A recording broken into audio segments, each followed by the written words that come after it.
MRU presents Unzipped with Cary Harrison, exploring the complexity of human desire and everything in between. Cary Harrison with you, and welcome to Unzipped. This is a show where we delve now into the vibrant spectrum of human sexuality. Our focus today, well, we're going to understand or try to understand. Remember, everyone has a different experience, a different perspective, and a different reality. So let's talk about the fluid nature of desire and identity with a spotlight on same-sex love and beyond. Now, although society's scrutiny lingers, stories of queer, non-binary, and fluid identities triumph, we're going to paint a rich tapestry of human experience. Your experience, even my experience. Transparency. You're not used to that. It is radio. We are changing the rules here. We're going to witness a transformation in intimacy with practices like BDSM. Maybe you don't know what that is. Maybe you do. Polyamory. Now, there's a good one. All of these are gaining recognition. And at its core lies the sacred dance of consent, which is a melding of communication, of trust, vulnerability. And in this setting, authenticity thrives as outdated stigmas finally fade away. So as we celebrate the tapestry of diverse identities of lesbian, gay, bi, trans, asexual, or non-sexual, as it actually is called. Asexual simply means you're able to replicate outside of your body like a hydra budding, but that's science and biology. It's a stupid word. We're going to get into why they use that, though. It's actually non-sexual, but let's just call it asexual so we all are on the same page, at least for the next 2 minutes. We're going to get into more, too. We're going to embrace the complexity and the beauty that lies within. Here at Unzipped, no labels constrain us, and we're going to champion empowerment through owning one's desires and individuality. So I now invite you to join us as we unravel these conversations, as we explore humanity's sensual side.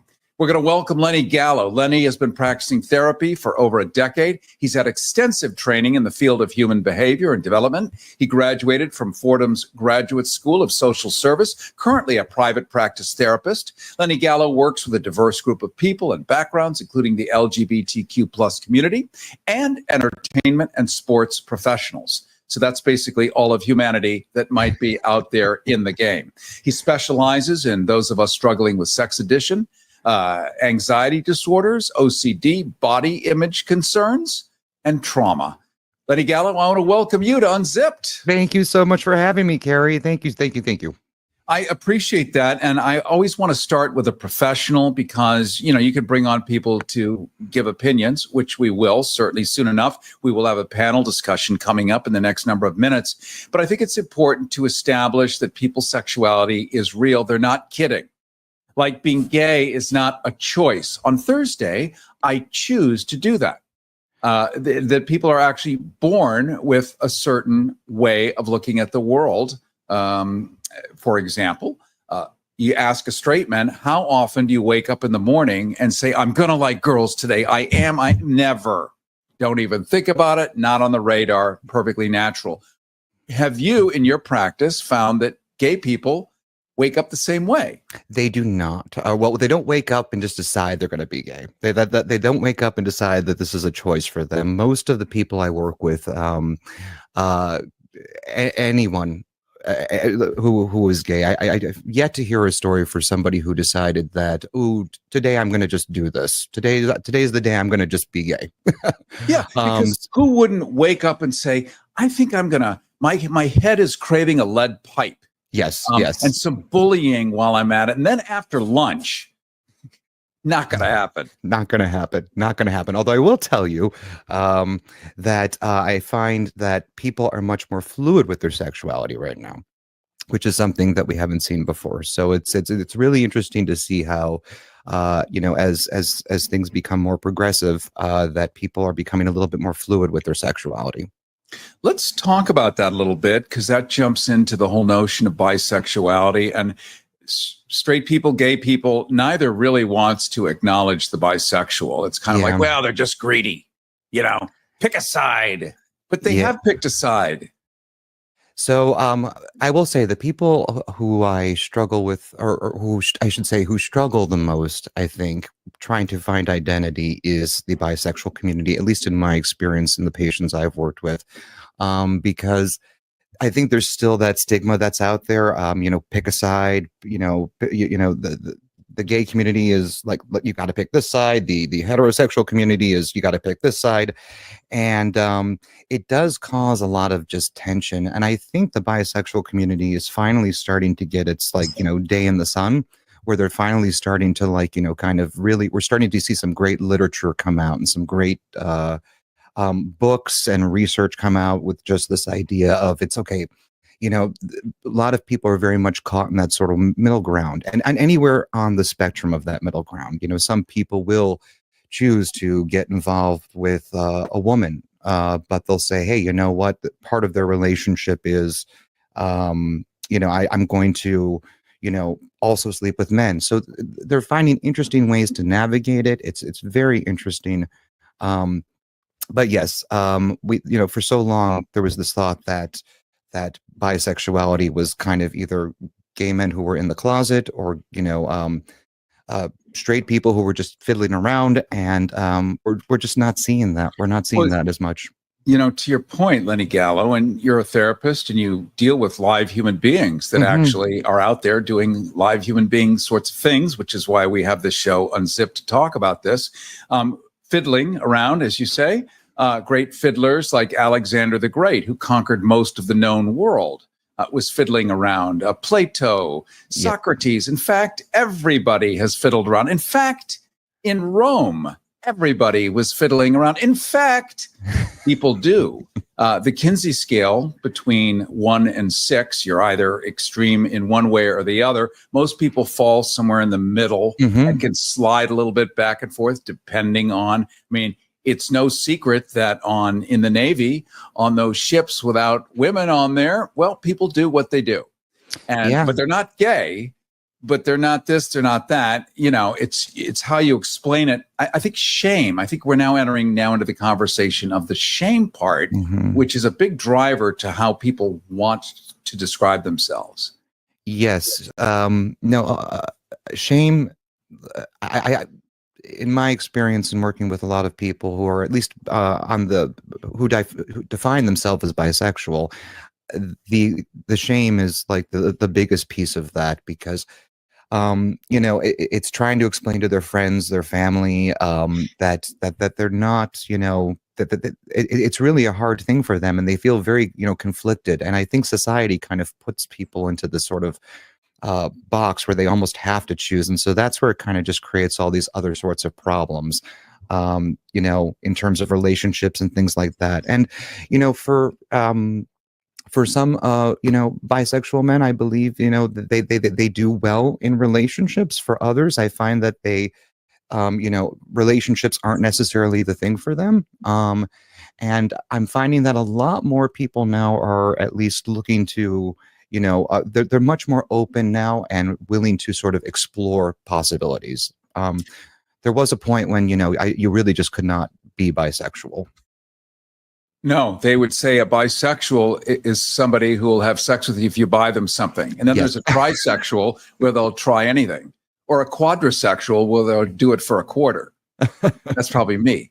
Yeah. We're talking right now to Lenny Gallo. Lenny has been practicing therapy for over a decade, has extensive training in the field of human behavior and development. He specializes in those struggling with sex addiction, anxiety disorders, OCD, body image concerns, and trauma. We're going to have a panel discussion coming up in just the next few minutes, and we're going to talk to people who actually live the way that we're talking about and get a first-person account of that. Let's talk a little bit about body image concerns. Sure. This is huge in the United States, where we have a lot of us are overweight and have been told by advertising and marketing that even if we're skinny, we're overweight or we're misshapen or mal-shaped. And it can really kind of ruin everything. Too much Botox now. Maybe you get your lips done so they look like Donald Duck. You get a Kardashian ass, which you think might be attractive, except that you're supposed to have a small, tight one, but having a large, fat one is good because somebody rich says so. How confusing it must be for most people. Yes. Well, let me just make a distinction too between there's body dysmorphia, which I think sometimes gets confused with body image. So when we talk about body image issues versus body dysmorphia is technically part of like an OCD. Um, it's part of the OCD family. And so this is where we're seeing people who will blatantly go out and try and get, they might just get like their lips done, or they might find like there's just a problem with their lips. And so they'll go to these extreme places to like get their lips the way they want them. And it's never good. When we see like body image, a lot of what we see in the LGBT community, and I'd say it's more specifically with gay men, this is the sort of, I believe societal pressures that are put on gay men because, if you look at all of the imagery we're bombarded with, if you look at the ads, the people, all of the people in porn, I mean, we're getting these images kind of at us of what we should look like. And, all you have to do is go on a dating app to find out how other people view your body. And very quickly you will find out where you fall in that. And their opinion. And their opinion, and they're not afraid to share it. Right, which they used not to be able to do because there was an era when many of us grew up with magazines. Yeah. They were the gay magazines. They had a photo on the front page. This is what you look like if you're gay. If you don't look like this, go home. Yes. Do not even walk within 20 miles of a nightclub. Yes. And people were trained. And also it created ageism, where if you're not 23, forget it. You are a geezer, get a walker, disappear. Thankfully now, people use their eyeballs and they can see attractive, dads I'd like, DILFs, and all of this. It's cool. So like you were saying with fluidity, it's starting to open up a whole new world. And I think bisexuality, fluidity, transgenderism is certainly being accepted by most people, but there's still a chunk, we find out an even larger chunk of society that doesn't understand it, but they've been told it's wrong. Is transgenderism and this concept, is it again a choice of I think I'll just check it out, or do people actually believe it clinically? Okay, so I will say that for anyone in the transgendered community, it is not a choice. It is not a choice. There is plenty of data and research now that supports the idea that people can have issues. They can feel as though they're in the wrong body. They can feel as though they're not in their body. And we see this from early ages. We see this from, almost right before puberty starts. And so the idea of it being a choice, I think, is a little outdated, although I think, a lot of people want to make this about choice at the end of the day.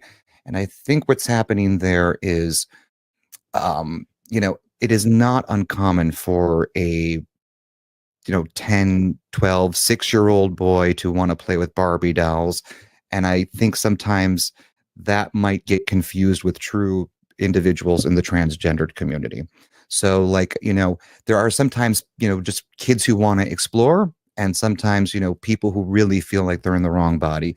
And those who feel like they're in the wrong body, they usually really struggle. And I think they're actually the community that's struggling the most right now, because they are really trying to find their place and their voice, whether it's in politics or anything. And it's kind of getting confused because I don't think people understand that the research supports this. Now we have the research, we have the data for all of this stuff. I know with the transgender community specifically, the hormone treatments and stuff, we know that if we start those at earlier ages, that they have a better chance of developing into the gender that they see themselves as. All of this, this is not an issue in my opinion. It just should not be an issue in my opinion, but it has become an issue. And I think where people get a little bit confused on this sometimes is that there are people who just like to explore and test and try, but they're not they don't feel like they're in the wrong body. They just like to kind of explore, test, and try. Whereas true trans individuals have very much like gay men, bisexual men, they've known for their entire lives that this is who they are. I have in my own family, I have, I think, 2 transgender people, and they're not kidding. My aunt, who is 85, asked me, this seems to be a more recent phenomenon. I don't remember suddenly all these people like this. And I think it's just that culturally, it's okay to talk about it now. Maybe they've always been there and couldn't do anything about it. Yes, that is absolutely true. And I think that's why we are seeing more people who are comfortable now talking about, their gender identity, because it's something that it was a very taboo thing for a while. And so now it has, now that it's out more, and now that people are getting more comfortable and they're not afraid to talk about these sorts of things, we're going to see more. Yeah, and just think about it. There was, when you don't have permission to do something, you sneak it. And if you sneak it, then it's called cross-dressing or whatever it's called, and it becomes a thing.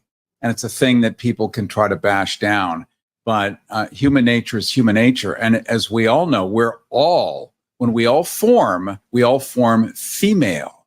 That means the biggest John Wayne started as a woman. As a girl, as a female. Every single live human starts female, and then some of us become male. So this is not anything but just pure biology and science expressing itself in a certain way.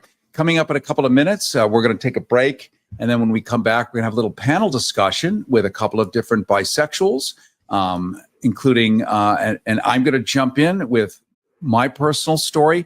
Plus, we're very lucky to have Lenny Gallo, practicing therapist for over a decade with extensive training in the field of human behavior and development.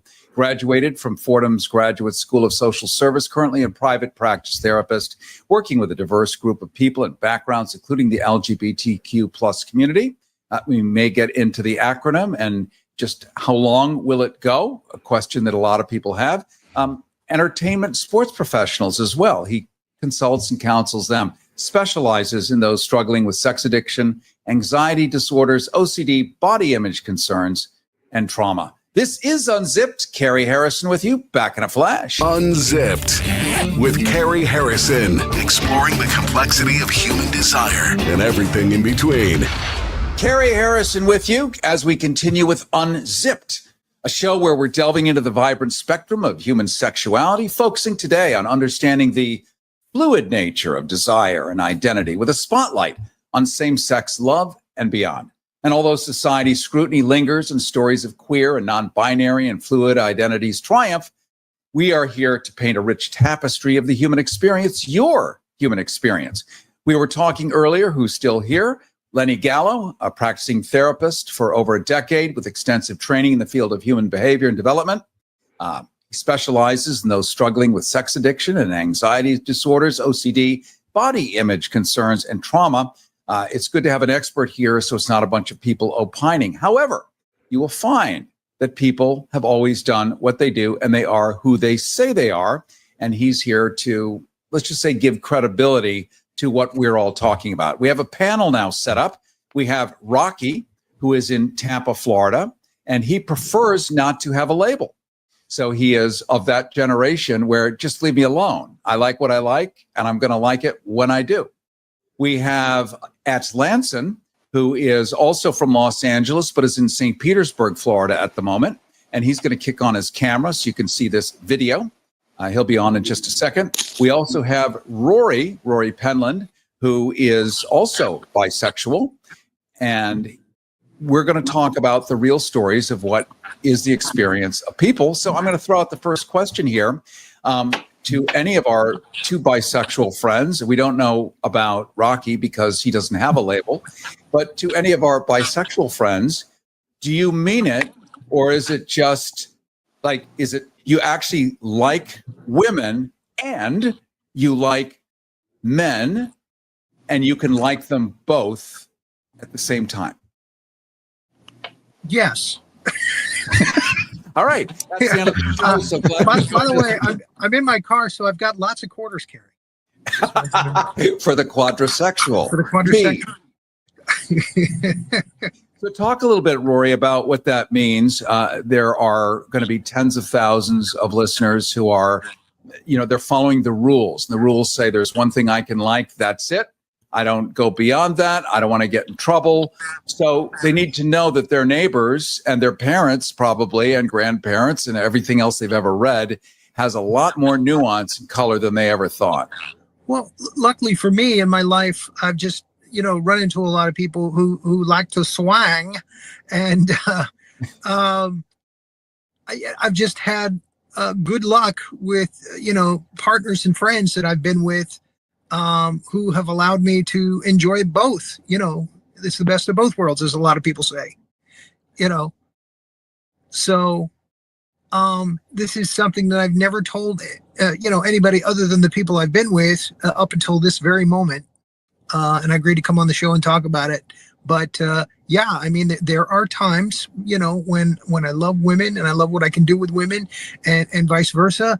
And then there are times when, I swing on the other side of the fence and I like what I can get on that side that I can't get from women. So, yeah. There it is. It's interesting. You only told 1 million people, so I wouldn't worry about it for a second. It's kind of like when I helped start the gay channel on Sirius XM a number of years ago. And I realized when I came out on there, I came out in front of everyone, my grandmother. There's no going back. But that's also integrity. Once you declare who you are, and as Bill Shakespeare reminds us, to thine own self be true, then you can actually be authentic and be who you really are meant to be. Follow your hardwiring. And when you're congruent with your own nature, not you, I mean you, me, all of us, when any of us is congruent with our own nature, life is so much easier because you're no longer confused and fumbling around. And so being bisexual is not fumbling around. You actually know on a particular Thursday that you might want strawberry instead of vanilla. I'll be honest with you. I'm a performer. I'm an entertainer. So a lot of the people, that I hang out with in my life, or have hung out with in my life, yeah, they're the same way. So, well, a friend of mine is a Marine, and he's a decorated Marine, and he fought in Gulf War I, and he has seen it all. And he tells me he's now bisexual. He came out to me about a month ago. He was supposed to be on the show, but apparently there's some geopolitical tensions happening and he is unavailable. Let's just say that. He says, it's his opinion, 80% of Marines are bisexual. I said, what? He said, don't tell. He said 80%. And this is his hypothesis. It's not a theory because it hasn't been proved a little bit. He said, they attract us, they recruit us, men. In the recruiting, muscles, glistening muscles, pectorals, nipples. And then we shower together naked, no fat on our bodies, lean, masculine, men. And he said, and at some point, you go for it. It doesn't mean you're gay. You're not. You're bisexual. Like you have fun with something that's attractive and hot and worked out and blah, blah, blah. And there's no chicks around. So why not? And he said, yeah, 80%. He said, I know because I've been there. I thought, my God, if that ever got out, like imagine putting that on the radio, as we just did. It's shocking and exciting. Let's jump over to Atlanson. You have a story of some sort. You must have decided at some point that there was more than what you were raised and taught to think. Well, thank you for asking me, first of all. I really appreciate being here. I came out years ago to this show that you are doing called I Am Are You. And when I went there, the lesbian and the gay person had no idea how to talk to me. And so they basically just ignored me. And that's kind of been like the situation. In terms of being bisexual, is like, it was not my choice necessarily, but I mean, I've made it, I've just come to terms with it after, 60 years. And it really was, starting out as a molestation when I was a kid. And I was like, that sexual energy was turned on, I believe, way too young. And so I was always looking around, for the thing. And then my dad would hide a few Playboys, and that was a big deal. And then I found out I could get a hard on with that kind of thing. And it was really feeling good. And I liked it a lot. But then the neighbor across the way, took advantage of me too. And we played the military game, if you want to say it. And boys will be boys type of thing. And it was really quite strange, Yeah, I mean, this is the thing. But then as an older person trying to deal with it, I go into education and philosophy and trying to realize, that basically, there's a law. This is exciting. Remember, we talked about the Hermetic principles, and there's a law of gender, which says that everything is both. Right? So, as you said, we start out mostly female and then somehow get to be male. And that's like this interesting thing. And then we just deal with it. But, basically loving people is what we're here to do. So, when it came down to it and I was involved with a sexual thing that I wanted to be involved with, and then I was with the person that I wanted to be with, it was like the most unbelievable experience. So, screw all those other opinions. I have my own. Yeah, it's and interesting. In both cases, if I'm with if I'm with somebody and we're together and it's like happening, we are in some cosmic thing. Okay. Go ahead. It's interesting how throughout history, there was never a proscription, meaning it was never illegal. It was never even poo-pooed or sneered at until the religious, and I'm not saying religion, I'm saying the Holy Roman Empire. So the Romans were trying to run an empire. And they would bring in and conquer different parts of the world, all over the world, and bring in pagans and this and that. And nobody was on the same page. And people were doing whatever they did. And it's really hard to run an empire or a business or a corporation unless everyone knows to show up at X o'clock, wear these clothes, do this, do that. And then you can predict the outcome and you don't have a lot of unknowns to deal with. So you come up with rules like monogamy, man and woman only, things that never existed ever before in human behavior. You normalize it, you make it the law and the rule. And the Holy Roman Empire, of course, had Roman guards running around collecting taxes and killing people who didn't behave, which then, of course, evolved into the church after the empire collapsed, which we still have. The greatest real estate in the world are the Catholic churches, whether they're in Paris or any town, USA, waterfront property. It's still an artifact of the Holy Roman Empire with the same rules, though ironically, as we know, priests will do what they do. Some, not all, some do in every religion. In the Taliban, for instance, the top Taliban chiefs have multiple wives, but they also have boy escorts, if you will. All of this has been around since the beginning of mankind. It's just you legislate it so that you can run and dominate and rule. And we're talking about the reality of human sexuality right now. Let's jump to Rocky, who is in Tampa, Florida, who prefers to have no labels, is of that generation. What's your sense of how I'm describing this or your experience in this? Can you hear me clearly? Can I ask that again? No, I said, can you hear me clearly? Oh, I hear you very clearly, yes. Okay, so I think when it comes to, and I can only speak for myself, I think when it comes to sexuality, we live in a culture, or we have been brought up in a culture or in a society that teaches you how to be a man without understanding what it is necessarily to be a man. And I think with that, they've erased the human part of being a man. It's either you're a man or a woman, and you have to fit in this this category, or you fit in this category. There's no gray area. And one thing that I can say that I'm proud about, especially for my generation, is that we've kind of defined or redefined that gray area. So when it comes to myself, I don't consider myself bisexual because I'll never be in a relationship with a woman. It's just not I can't see myself doing it. But sexually, I'm attracted to women. I've had sex with women I've had sex with, people of the trans experience, but I can only be in a relationship with a man. And so for me, that's why I prefer the whole no label thing, because I don't really fit into any of the stereotypes or categories that, society has placed. That is really well said. Let's bring in Lenny Gallo. He's our therapist. He's in New York. Lenny, that was, I think he nailed it. I can't imagine having read anything more concise and perfect. You're hearing this too, Lenny? Yes, I agree. And, I'm sorry, Rocky, I don't know your age. I'm assuming you're Gen Z. Yeah. Okay. Let's help listeners understand how old you are, Rocky, because otherwise they're going to have to guess. So I am 32 years old. Okay.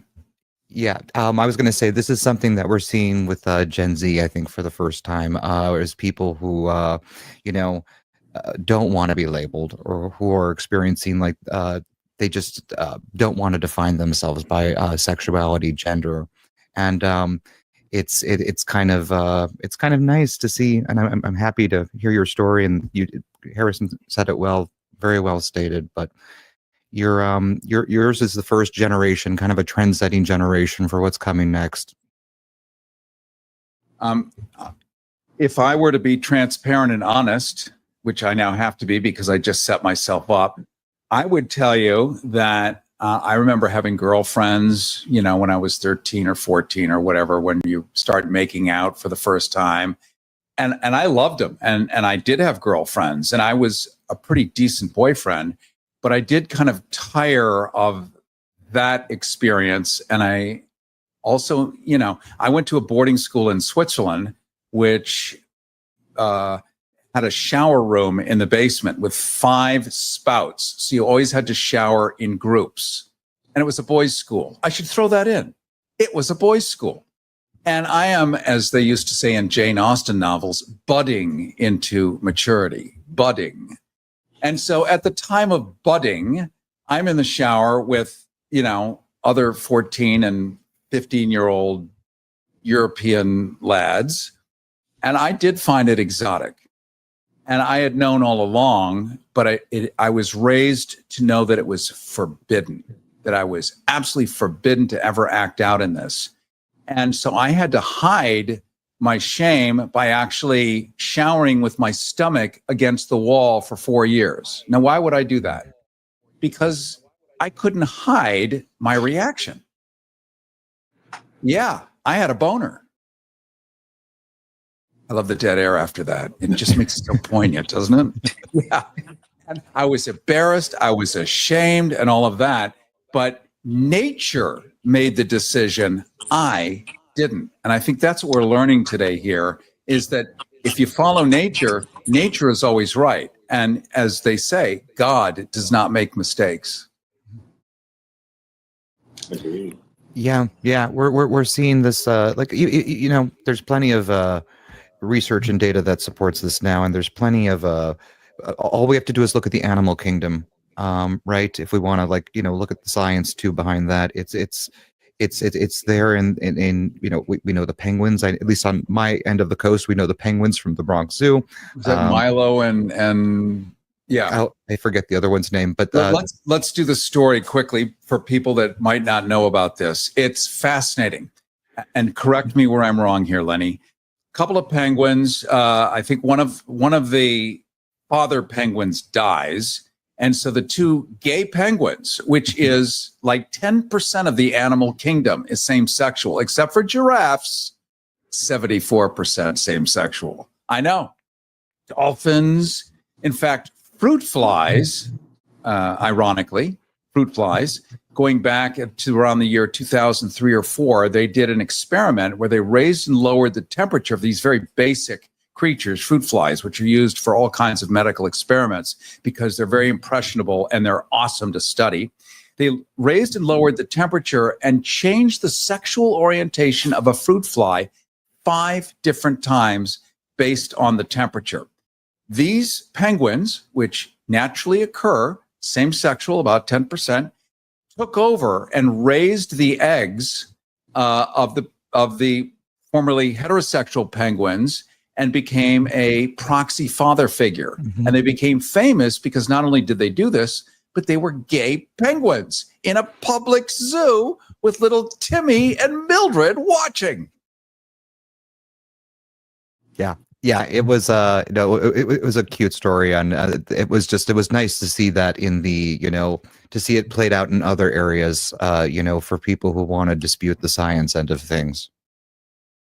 It looks like same-sex love has definitely come a long way, really a long way, as we've heard from Rocky, as we hear from really several generations here, whether it's Atlanson, whether it's Rory, whether it's me, whether it's you. But there's still hurdles we have to face. And these are obstacles that probably aren't going to go away in the next 10 minutes. Yeah, I can say that at least with, some of the things I'm seeing in terms of obstacles, obviously the trans community is facing, I think, one of the biggest obstacles right now in getting rights. So that is a big issue. And I think just still even navigating, as things become more open in the LGBTQ plus community, we start to see that, how things are being navigated within the community is finally coming. There was a time when everything kind of had to be like hushed and quieted and closeted. And now that things are becoming more open because of like Gen Z, because of these other things, it's kind of forcing us to rethink just so many things, and how we navigate relationships, how we navigate our body images, how we navigate relationships, all sorts of things that are, on the horizon for that will continue to be, challenges just within the community. Coming up on the other side, we're going to talk about a couple of topics that are fascinating to me. With our panel, we have Atlanson in St. Petersburg, Florida, though he does live in Ventura County in California near Los Angeles. We have Rory Penland, who's in the Orlando area in Florida. It just turns out it's a Florida day. How perfect, given recent elections. We have Rocky, who uses no labels. He's of that Gen Z, which is cool, and we've learned a whole lot about that. Along with Lenny Gallo, who is a practicing therapist who's giving some credibility to everything that's being said. And we're going to talk about LGBTQ plus and how all the plus is lumping everything into one category, once again creating a them and an us. So you have the white heterosexual Christian male, and then you have all the rest of it. And now you're back to a binary, them and us. And how is this helping or hurting us? Then we're going to talk about this phenomenon of being a side. That's SIDE. And if you were on a dating app and it came up that somebody was a side, you might assume that they like to do it on their side.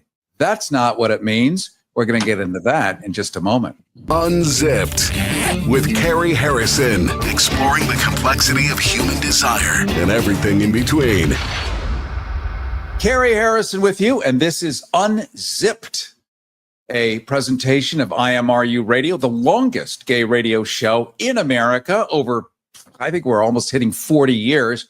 This is a special segment. We're going to be running this probably monthly, really getting into the down and the deep of what it all means, as opposed to sort of the coded version that we've all been doing traditionally for many decades.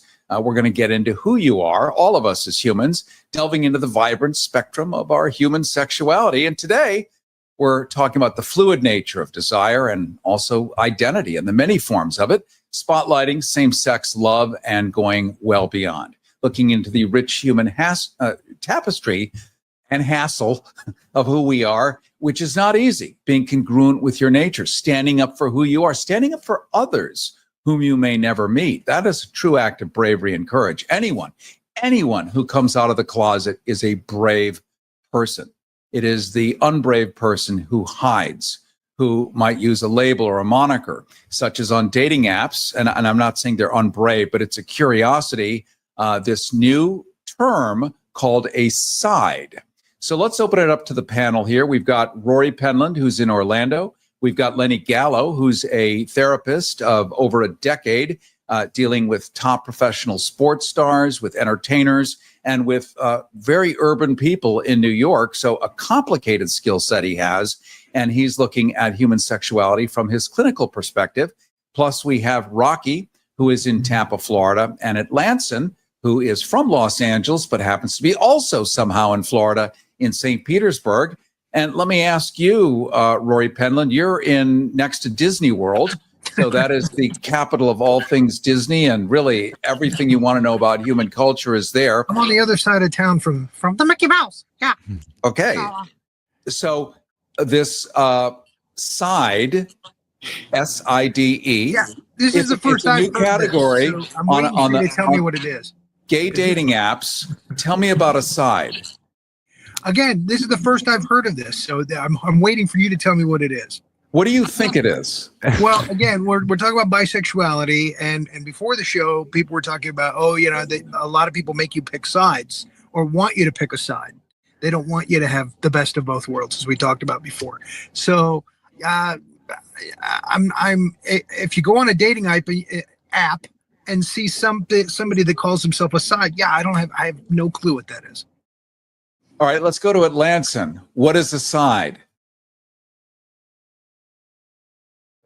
I think Atlanson's frozen. There he is. He thawed.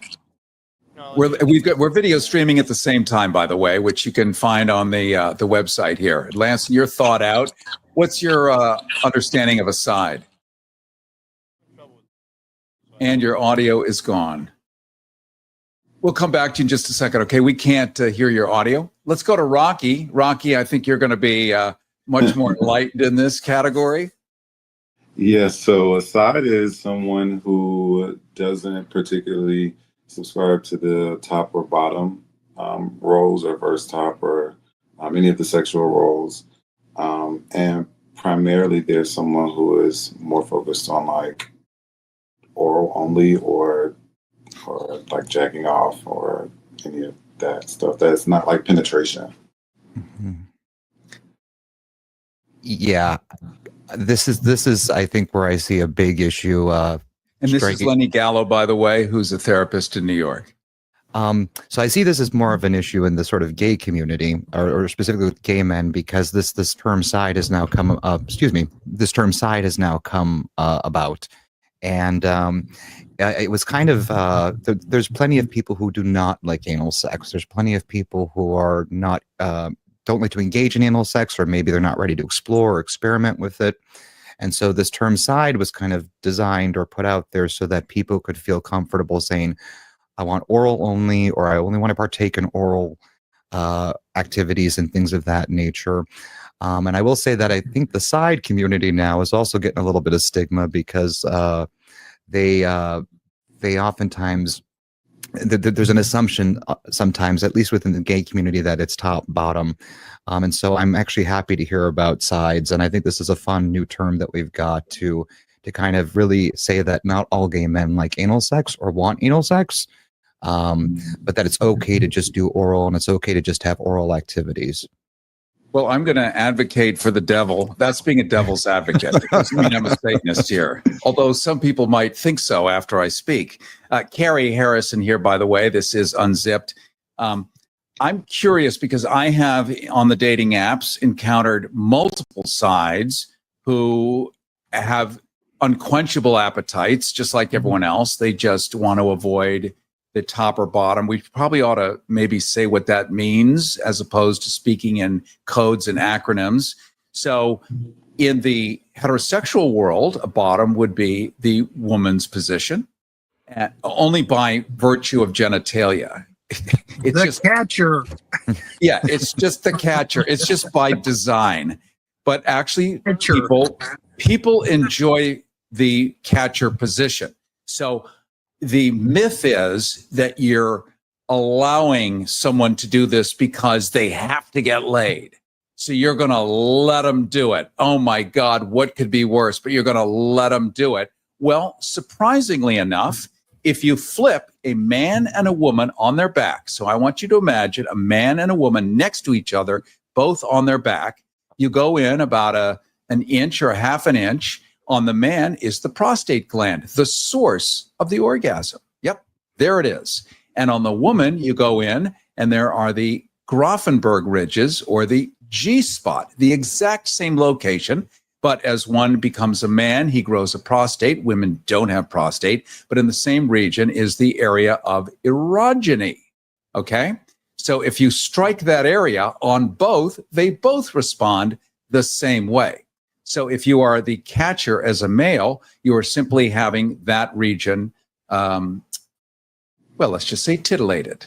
And if you're a woman, well, we know how that works. So that's why people actually want that experience. They're not suffering the experience.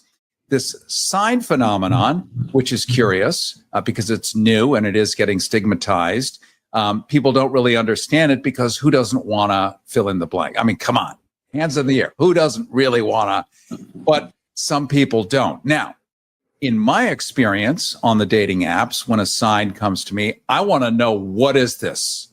I love to know, what is this? As opposed to, sure, I'm going to go with everything. I want to be politically correct. Whatever you say, it's all good. No, I need to understand it, and I'm allowed to discern and say, oh, yes or no. I don't have to just go with it. So tell me why. What is so horrible about the idea of that? Now, some people have admitted they had hemorrhoids. Okay, I get it. You're a side because you have hemorrhoids. Other people are truly down low in the closet, and they're not gay if they don't have anal sex, because that's what homosexuals do. So if they do all the other stuff, it's like they're 13, experimenting, but I'm not gay because I haven't gone to that area. This is why I think it's still a little controversial. Yeah, what you're talking about. There is that part of it out there, but I think it was really meant to make people feel more comfortable with the idea of just having oral, because sometimes gay men might have a bad experience with anal sex, and that or have multiple bad experiences with anal sex, and so they're not ready to kind of go there with it, or they say, this is just not for me. Some people just can't handle anal sex, or just it's not something they enjoy or are turned on by. And believe it or not, there are more gay men in this, at least I've worked with plenty of gay men who do not like anal sex, do not want anal sex. They've tried it. They've experienced it from both sides, top, bottom, no pun intended there. They've tried all of it, and they're like, what? I'd really just prefer oral. So I think it was kind of initially meant for good intentions, but yes, then you get the people who want to take it and run in other directions with it. So I'm as I open up the panel here, I just seem to like to inject myself. Look at all these puns and double entendres. But this is so fascinating. And I never get to have this conversation, honestly, with other gay men. We are forbidden to actually talk about this kind of stuff. Like, why do you do this? What do you like? Why not? Because of the shame. Like, you're just supposed to go with it. But this to me is fascinating. And I know this is an education for tens of thousands of people listening or watching the video right now, because this stuff is so off the table. And, I remember this sort of first boyfriend I had, and I was living in Chicago at the time, and I had just come out because Mayor Daley of Chicago, he loved the gays because they all tend to vote for his party. So he loved them. And he just ripped me out of the closet. I was on a WMAQ, which was CBS, and that was the end of that. And I remember this really beautiful guy that I was dating said, put your finger somewhere. And I said, no, that's okay. I don't need. He was like, no, really. And I'm like, why would he want that? Because I was raised by my father to think, what could be worse than that? And I honestly, I didn't know forever that people actually wanted, craved, enjoyed all kinds of different ways of expressing their sexuality. So this side thing is interesting.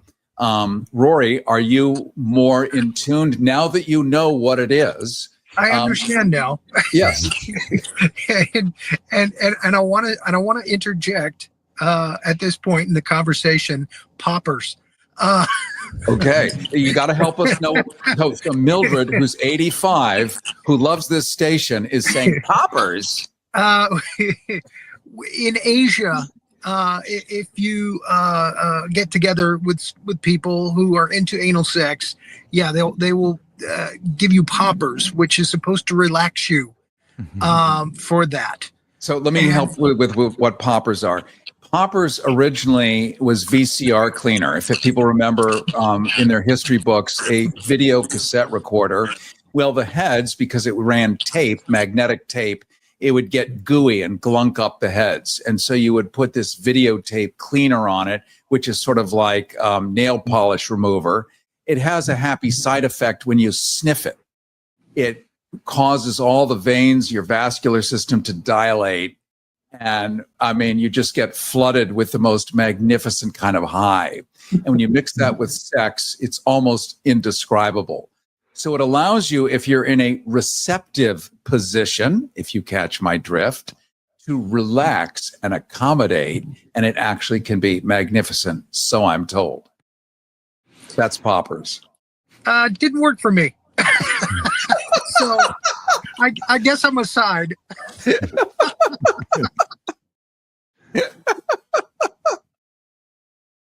We're talking right now with a variety of different people. We have an ad hoc panel here. We have two bisexual guys. One is Rory Penland. He's in Orlando, Florida.